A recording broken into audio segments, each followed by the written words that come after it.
CM Revanth Reddy బీసీలకు వ్యతిరేకిగా మారారని రాజ్యసభ సభ్యుడు are Krishnaiah ఆగ్రహం వ్యక్తం చేశారు.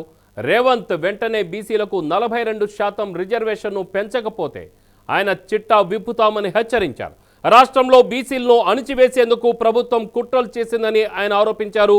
బీసీ జనాభాను తక్కువ చేసి చూపించడం ద్వారా అన్ని రంగాల్లో రిజర్వేషన్లలో అవకాశాలు రాకుండా అడ్డుకునే ప్రయత్నం చేస్తున్నారని మండిపడ్డారు. తెలంగాణ సర్కార్ చేసిన కులగణన తప్పుల తడక అని దుయ్యబట్టారు. కులగణనలో బీసీల జనాభా శాతాన్ని తక్కువ చేసి చూపించారని అన్నారు.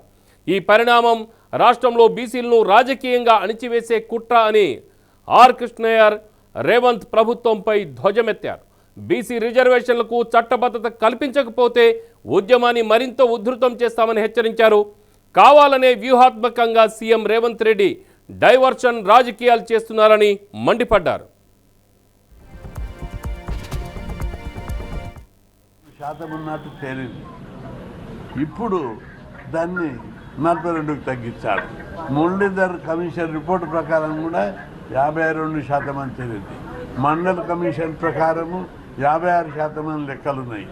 కానీ ఇప్పుడు దాన్ని కుదించి లెక్కలు తీసి ఇప్పుడు మాయ చేయడానికి, బీసీల మీ పొట్టగొట్టడానికి, బీసీ రిజర్వేషన్లను దెబ్బతీయడానికి, ఈడబ్ల్యూఎస్ రిజర్వేషన్లను కాపాడుకోవడానికి ఈ లెక్కలను తప్పుల తరగతి ఉంచారు. సర్వే చేస్తున్న సందర్భంలో ఇంటింట తిరగలేదు. ఎవ్రీ స్టేజ్లో, ప్రతి దశలో వాళ్ళు బీసీలకు అన్యాయం చేయాలని చూస్తున్నారు. ఈ వైఖరి మార్చుకోవాలని చెప్పి నేను ప్రభుత్వాన్ని హెచ్చరిస్తున్నా. 42% పెంచుతూ అసెంబ్లీలో చట్టం చేయాలి. బీసీ జనాభా లెక్కలను మరొకసారి రివ్యూ చేసి కరెక్ట్ లెక్కలు తీయాలని చెప్పి నేను డిమాండ్ చేస్తున్నా.